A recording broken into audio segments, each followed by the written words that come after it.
Patreon ha hablado y por tanto hoy analizaré la primera película de la saga de Indiana Jones, una de mis películas favoritas y que me marcó bastante durante la infancia. ¿Tiene fallos Indiana Jones? Bastante pocos, tengo que decir. Vamos a ver qué nos encontramos.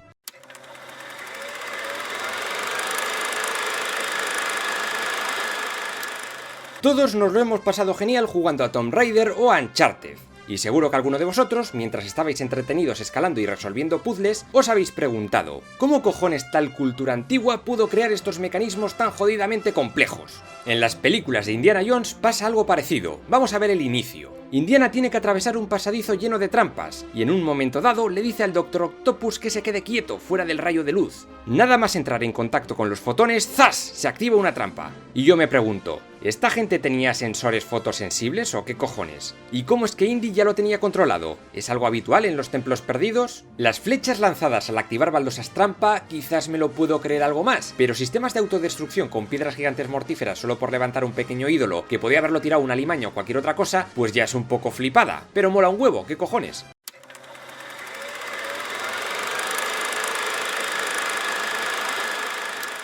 Se sabe que Adolf Hitler era un admirador del ocultismo. Durante mucho tiempo buscó reliquias sagradas que le confirieran un poder sin igual sobre las demás naciones del mundo. Una de ellas fue el Arca de la Alianza. Para encontrarla, los nazis necesitan una movida llamada el Cabezal de Ra, que lo tiene un tal Abner Ravenwood, antiguo mentor de Indy, así que el aventurero pone rumbo a Nepal. ¡Ah! Pequeño fallito, la peli transcurre en el año 1936. En esa fecha lo que hoy conocemos como Tailandia se llamaba Siam. Pero da igual, en Nepal se encuentra con Marion, la hija de Abner. Resulta que está muerto, pero ella tiene el medallón egipcio. Y es entonces cuando llegan Arnold Todd y sus amigos nazis para robarlo. No lo consiguen, pero Todd se graba involuntariamente medio medallón en la mano. Con el Cabezal de Ra en su poder, Indy y Marion ponen rumbo al Cairo. Y pasan sobre Jordania, que en aquel año todavía no existía. No fue independiente hasta el 46, bajo el nombre de Transjordania. Y ya como curiosidad, justo el año anterior a los hechos de la peli, Persia pasó a llamarse Irán, así que eso está bien. Pero volvamos a la peli, y es que en un momento dado, Indy dice que no cree ni en la magia ni en las supersticiones. Eso se contradice un poco con la segunda película, que por si no os acordáis, es una precuela, ocurre un año antes.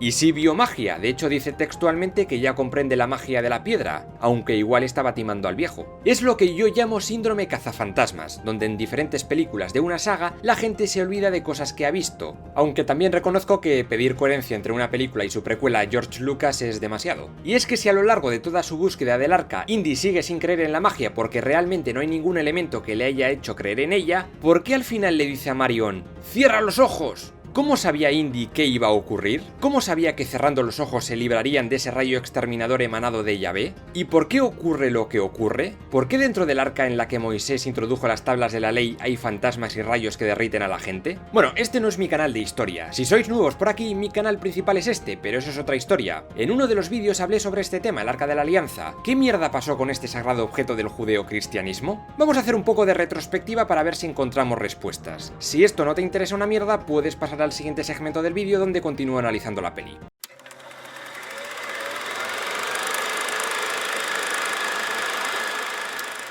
Después de que Moisés librase al pueblo de Israel de manos del temible faraón egipcio que les había esclavizado, el tipo tuvo que subir a una montaña del Sinaí donde supuestamente Dios le dio las 2 tablas de la ley que contenían los 10 mandamientos. Durante los 40 años que los israelitas estuvieron vagando por el desierto, esas tablas se guardaron en un arca, el famoso objeto del que hablamos. Fue construida por Bezalel y pasó a formar parte del lugar más sagrado del tabernáculo, aquella especie de tienda de campaña que servía como una iglesia o sinagoga de quita y pon. Era allí donde a Moisés se le aparecía Yahvé, sobre los 2 querubines que coronaban el arca. Según se cuenta en el Pentateuco, cada vez que lo desmontaban, toda la tribu de Leví, la única autorizada a realizar los rituales judíos, tenía que cubrir el cofre de madera y oro con telas y pieles, porque decían que si mirabas al objeto sagrado te daba un patatús. ¿Por qué? Porque Dios así lo quiere. Más tarde parece que eso se olvida, ya que durante la época de los jueces, una vez instalados ya en la tierra prometida, los filisteos la robaron y se la llevaron a un templo de Asdod dedicado a Dagón. Pero aquí empezaron una serie de maldiciones. La estatua del dios se quebró, los filisteos empezaron a enfermar, le salieron hemorroides. Al final la devolvieron a los israelitas porque les estaba jodiendo la vida. Muchos años después, los filisteos la volvieron a asisar tras una batalla contra los israelitas y empezaron a hacer rituales para quitarle el poder, pero según la Biblia muchísima gente acabó muerta cuando se desató el poder del arca. Durante el reinado de Salomón, el arca fue instalada de manera definitiva dentro del templo de Jerusalén por el año 950 a.C. y la última noticia que tenemos de de ella ocurre durante el reinado de Josías, en el año 620 a.C. aproximadamente. Poco después ocurre el famoso destierro a Babilonia, pero no se hace ninguna mención sobre el paradero del arca. Se dice que fue el profeta Jeremías el que se llevó el arca para esconderla de las tropas de Nabucodonosor II, y se la llevó al monte Nebo, en Jordania. Otra teoría dice que el arca llegó a Zimbabue y fue adorada como objeto de culto con el nombre de Ngoma Lungundu. De hecho, la tribu de los Lemba afirma ser descendiente de israelitas y eso parece indicar su ADN. Otra teoría se emplaza durante el reinado de Manasés, que empezó a reinar hacia el año 690 a.C. Convirtió el templo de Jerusalén en una raíz pagana, todo el día ahí adorando baales y sacrificando niños. Así que los judíos ortodoxos se llevaron el arca para protegerla, y habría acabado en Egipto, en la isla de Elefantina, donde por cierto se sabe que hubo un templo judío. Quizás para guardar el arca, no se sabe. Y finalmente está la leyenda más interesante. Según algunos textos de la iglesia copta, que es la iglesia cristiana egipcia, el bueno de Salomón tuvo un hijo con la famosa reina etíope Maqueda, mejor conocida como la reina de Saba. Este hijo, Menelik I, se educó en Jerusalén con su padre, pero luego se volvió a su tierra. Se dice que consigo se llevó el arca o una copia de la misma. Y allí se quedó, en Etiopía, concretamente en la ciudad de Aksum, donde el arca todavía estaría oculta dentro de la iglesia de Santa María de Sion, y su visión solo reservada a un guardián de alma pura que dedica toda su vida a custodiarla. Si intentas entrar de extranjis te acribillan a balazos, se lo toman muy en serio. Pero Indiana Jones en busca del arca perdida no toma ninguna de estas teorías, sino otra. Se cree que fue en el año 925 a.C., poco después de la muerte de Salomón, cuando el faraón Sesong I, conocido en la Biblia como Sisak, saqueó Jerusalén, y se cree que se llevó el arca a la ciudad de Tanis, donde tiene lugar la acción de la película.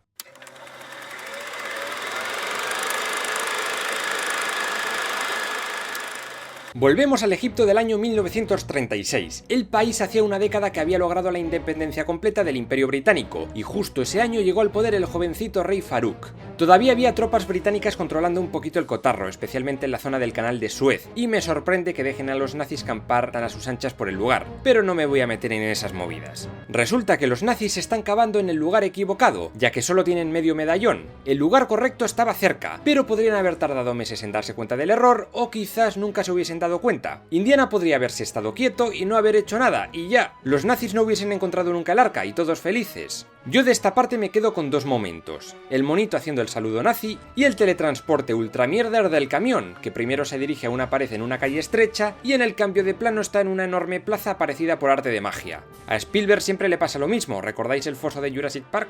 En fin, para encontrar el lugar correcto, Indy se tiene que meter en la cámara de mapas y poner el cabezal de Ra sobre un bastón. Según una parte del medallón, este se tiene que colocar a una altura de 6 kadams, es decir, 1,85 metros, que es lo que mide Harrison Ford. Sin embargo, el otro lado del medallón dice que hay que restar un kadam, por lo que el bastón tendría que ser de 1,5 metros. Pero no me jodas, ese palo le saca un montón de altura a Indy. Como el tío no mida 1,5 metros, es un error bastante chungo. Bueno, pues resulta que el Pozo de Almas estaba solo a unos metros donde excavaban Belloc y compañía. Indy entra, se enfrenta a temibles serpientes y junto a su amigo Salah encuentra por fin el Arca de la Alianza. ¡Qué bonica!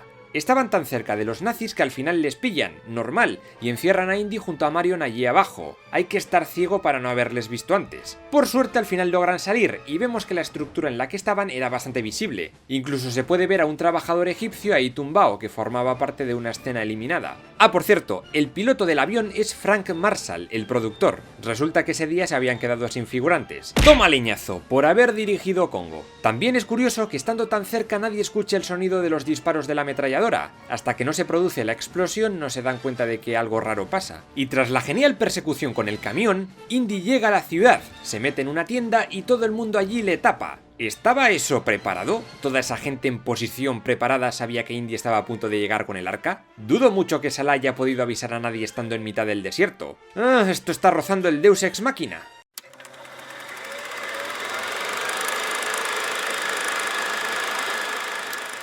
Los protas consiguen huir con el arca en un barco, sin embargo, como no podía ser de otra manera, aparecen los nazis, esta vez con un submarino. Se llevan el arca y a Marion, a esta mujer la están todo el día secuestrando, pero a Indy no le encuentran porque se ha escondido. Los nazis se piran porque les da pereza buscar y entonces todos los del barco ven al aventurero subirse al submarino. ¡Genial! ¡Fantástico! ¿Y ahora? Me refiero, el submarino se va a sumergir, es lo que hacen los submarinos. Sin posibilidad de entrar en su interior porque la escotilla está cerrada y luego Indy aparece calado de agua, lo lógico es que el pobre se hubiese ahogado. Y como a la película parece que le da pereza inventarse cualquier cosa que más o menos lo justifique, pues decide hacer una elipsis y ale, a tomar por culo, ya está en la base de los malos. Al parecer hubo una escena eliminada donde se veía a Indy agarrado con su látigo al periscopio mientras hacía un poco de surf durante el viaje y se enfrentaba a varios tiburones que intentaban morderle el culo. Supongo que la vieron y dijeron: Spielberg, Lucas, esto es una puta flipada, quitadlo ya, poned una cortinilla de estrella o algo, y quedó como está. Y es que si lo piensas, es una puta locura, no solo por el hecho de que aquí no parece llevar ningún látigo, sino que también si miramos este mapa, son unos 700 kilómetros. El tío habría sido arrastrado durante 30 o 40 horas. Habría desfallecido de cansancio, hambre o de hipotermia. La única explicación que se me ocurre es que igual Diosito le dio fuerzas.